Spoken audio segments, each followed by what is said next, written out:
Alright, man. Can I just talk to y'all for a second, bro? This is a personal story, but I feel like it can help somebody out there, somebody that probably dealt with similar situations.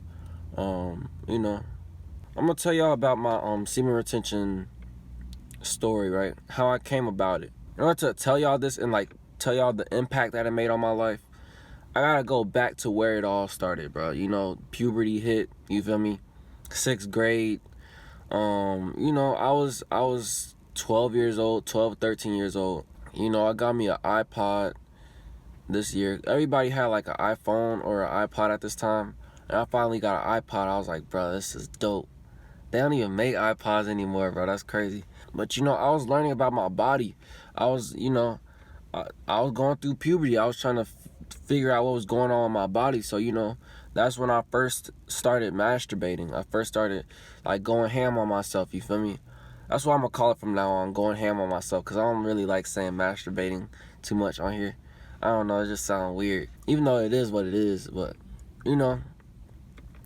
that's when I first started masturbating, and it also was the first time I started looking at porn, I guess. I was going on YouTube, okay? I was finding my porn on YouTube, and YouTube ain't gonna just allow anything. So that was my justification. I was like, hey, I'm looking at educational videos. That's what I was finding on YouTube, like these educational videos, but it was still nudity in it. So I was like, I'm not watching porn, because watching porn is a sin. That's what I heard, at least. I was just that's how I coped with it, coped with what I was doing. Now, at that time, I wasn't an addict or anything, but that was my introduction to it. Now, over time, I would say once I got to high school, that's when I truly became an addict, okay? It didn't help with my social anxiety. I'm gonna be real with you. It actually made it worse. When I became an addict of pornography and masturbation, or going ham on myself, you feel me?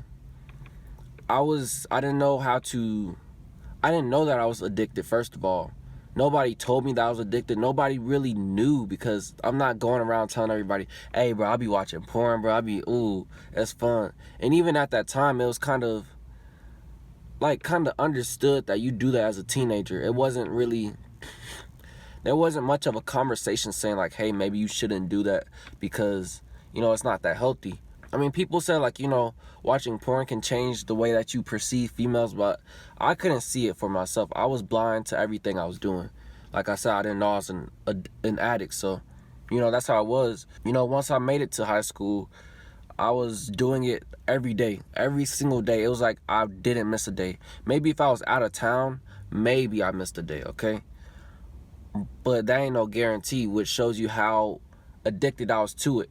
Once a day, and sometimes 2 times a day, sometimes 3, depending on what type of day it was, bro. And then, it got worse when it was definitely twice a day, okay? One time after I came off the bus at school, and the second time when I went to bed for the night. Since I was an addict, all the relationships that I built in terms of dealing with females, it was off of lust. If it wasn't about lust, then I was kind of bored with it. Maybe if it was like a conversation or whatever, I would talk to the girl a little bit, but any girl, no matter if she had like a good personality or whatever, I would opt out of talking to her to go find that lustful female that supplied me. She was my drug dealer. I had a bunch of pornography drug dealers in terms of, the females that I dealt with. We were both lustful, which is why we connected so well.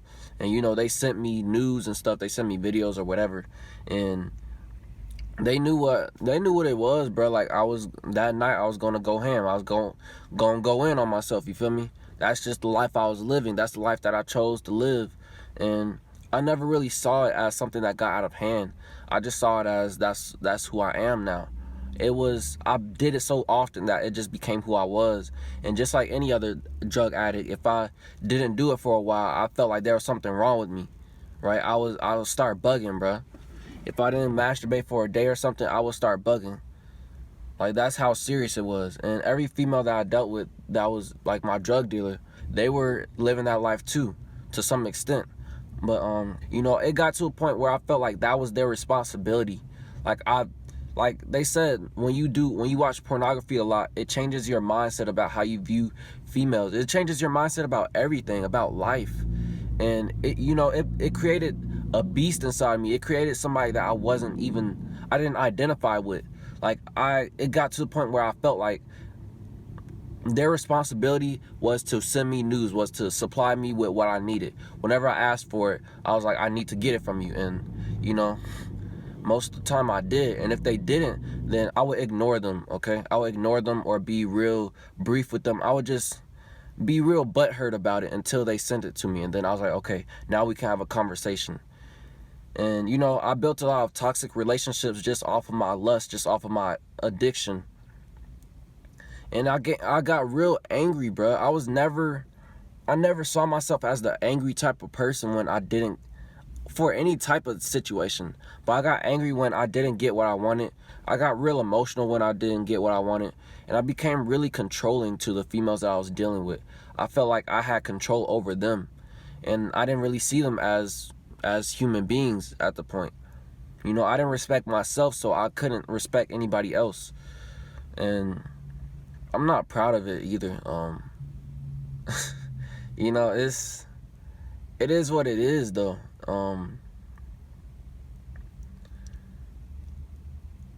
I became like a monster. I didn't like to see myself. I couldn't look at myself in the mirror for like a good time, bro. I'm not gonna lie.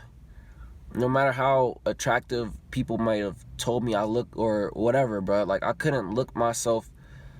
I remember one day I was looking myself in the mirror. I was just looking at my eyes, and then it was like I felt like I saw like a reptile or something, like a demon, bro. And I was like, I was scared of myself. I was scared to look deep inside my soul. My life was being controlled by something I felt like I had no control over. Even though I did, I could have just stopped, but it's easier said than done. Building your relationship off of lust means that there's going to be a lot of tension because you don't value anything other than that lust. The females got tired of dealing with that stuff from me. Dealing with that, oh, you butt hurt because I ain't send you no news tonight or whatever, bro. That's what an addict does. You just get out of character when you need that hit one more time. You get out of character. You become somebody that you don't know. And I feel like a lot of them just got bored with that. When I met up with females, when it got intimate, basically. They say if you masturbate too much, if you go in too much, bruh, you're gonna end up getting ED, erectile dysfunction, because you working. It's like an athlete, bro. You can't overtrain and then come on game day and expect for you to perform, bro. Like, nah, man, you can't do that, bro. You just overtrain. You exhausted now, and that's how my homie was. You feel me? That's how my homie was. He was overtrained. He's like, damn, you worked me out twice a day, every day, and now you expect for me to perform? Like, it would work at sometimes. I'll press the on button and then it will work, but then it will like die again, and I'm like, dang, bro, this on button must be broken or something. It's not coming on. When I was getting intimate with a certain female or whatever, it was sleep. It was like I didn't even find pleasure, bro. I felt no pleasure. I was so lost, bro, because I didn't know what was going on. I was asking her like, hey, was that cool for you? And she's like, yeah. And I was like, damn, I feel like I wasn't even there, bruh. I was daydreaming, bruh. Like, I was so out of it because I didn't have no life force within me, bruh. I was a zombie. I was dead, bruh. I was just a soulless vessel just walking this earth, just floating, going along with life. This all changed in April 2020, okay? April 2020 is when, a lot of those females just left out of my life. My drug dealers, when your drug dealer when your drug dealer ain't around, they move out of town or whatever, bro, you don't know where to get your stuff from. I mean, of course I had pornography I could just go on Google or whatever and then find it, bro. But at that time, I felt like that was a wake-up call in a way, because it was like I built up an attachment to them. I felt like I was in control of them. That's what my mindset told me. I was in control of these females. And once they left, I was like, damn, if I ain't got no control over them, what do I have control over? Like, what am I doing in my life? The month right before that, March 2020, I felt like I had everything answered. Like, I had all my problems answered. I felt like I knew exactly what I need to do in my life. April hit, and then they left, and I was like, damn, I don't have control over shit, bro. I'm not doing anything with my life. I'm just wasting away. I'm just a zombie just going along in this world. What am I doing myself? So I started watching YouTube videos, right? The first person I came across was Steph is Cold. I never really found Steph is Cold interesting until this time, when, you know, it was divine timing. I found his channel again, and he was talking about nofap and semen retention, and he was talking about like how much drops of blood is in 1 drop of semen, and then he was telling me about all these benefits that come with it. I was like, hey, I might as well try it, bro.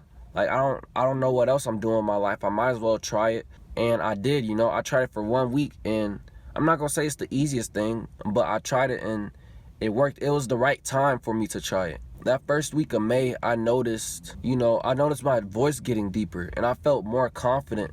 And I was like, you know, I didn't intentionally try to find these benefits, but it just came to me. And then over time, the whole month, I went on semen retention for 30 days for the first time. I've noticed all these different, like, I felt like a different person, bro. I had life inside of me. I was a living person, bro, for like once in my life since like when I was a child, bro. Before I even could develop semen. Like, mind you, I never was able to really develop semen because I was ejaculating so frequently. So this was like the first time in my entire life that I actually had semen just like inside of me. I had a life force inside of me. And, you know, I started noticing all these types of benefits, and then I looked it up on YouTube, and I was noticing like some other people who's doing semen retention. They found the same benefits or similar benefits, and I was like, okay, this is really working. This is really something. You know, I relapsed. I'm not gonna lie, I relapsed probably like the first or second week of June. I relapsed again June the 21st. That was the last day I ever relapsed on semen retention. I'm still on semen retention. From that day, June 21st, I haven't relapsed since, bro. And I don't see myself relapsing anytime soon, because semen retention, bro, changed my life. My entire life, bro. It changed everything. It showed me who I really was, man. It's definitely, it's the single most important decision I've ever made in my entire life. That's the greatest decision I could have made ever. It's changed my life so much. Like, I can't explain it to somebody who ain't ever felt it, bro. I can't explain it to somebody who ain't ever went on semen retention. I can't explain it to somebody who wasn't an addict too. Like an addict to, you know, pornography or masturbation, and then going on semen retention, and then realizing like I have some type of life inside of me. I have abilities inside of me that I wasn't even able to discover, and now it's here. Now I'm able to live it. You know, it taught me discipline. I was never a disciplined person because I was just floating along with life. I was just doing whatever life threw at me. I just said, hey, all these problems life hit me with, okay, whatever. All right, okay.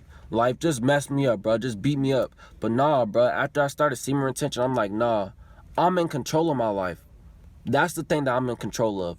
I'm not in control of nobody else outside of me. I'm not in control of this female. I'm not in control of them, and I shouldn't want to be in control of them.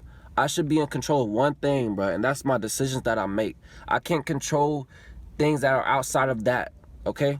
I can't worry about it because I can't control it. I can only worry about what I can control, which is my life, what I do with myself. What do I do from 12 o'clock a.m. to 12 o'clock a.m. the next day? What can I do in between that time to be in control of my life, to live my life, to really live life, bro? Not just to be alive, but to live life, to take life by the horns and like sling that shit around, you feel?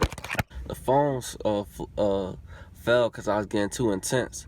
But, you know, I had to take life by the horns. I had to do things that were going to make my life better. I started working out. Even when I don't feel like it, I don't feel like it damn near every single time I do it. But I do it because I know it has to get done, because I have that discipline. Semen retention taught me that discipline, and it trickled down to everything in my entire life, bro. Even when I don't want to record videos, I record anyways because I have to do it. There's no negotiation. I have to do it, and, you know, overall, this is manifested great things in my life so far. I'm just getting started, but this beginning is strong as hell, bro.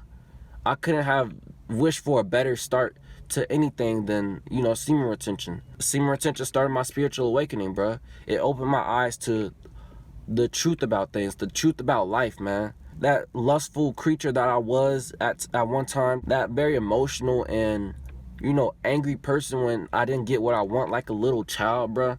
That's not who I was, bruh. And then, you know, semen retention also inspired me to delete social media. I was like, I don't even want to see this stuff, bruh. I don't even want to see, I don't want to see no girls, you know, twerking or whatever. Now I have the discipline to not act upon those urges, you know. But still, I still don't want to see it. Like, it's a lot of things on social media that I just don't care about. I care about what I can control, bro. I can't worry about why this girl don't like me, because I can't control it. I can't make her like me. You know, I'm not worried about that stuff anymore, bro. This is a real personal video. Like I said, it's not the most comfortable thing to talk about. I'm not happy about my past, about the way that I was living at one point. But, you know, I'm only able to talk about it because I'm never going back to that life.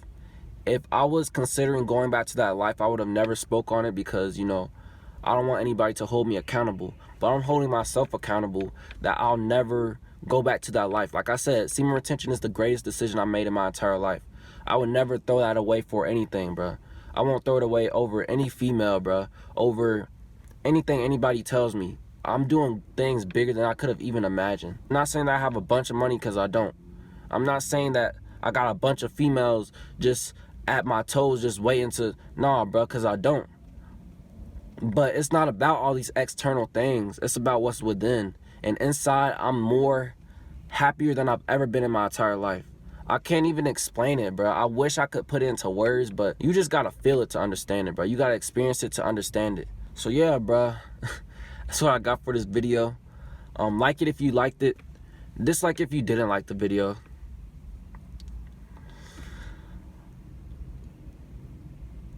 But don't dislike it. Yeah, I got y'all, didn't I? Leave a like if you like. I already said that. Leave a comment if you wish, and then subscribe for more content from All Seeing Ty. And I'm out, man. Peace.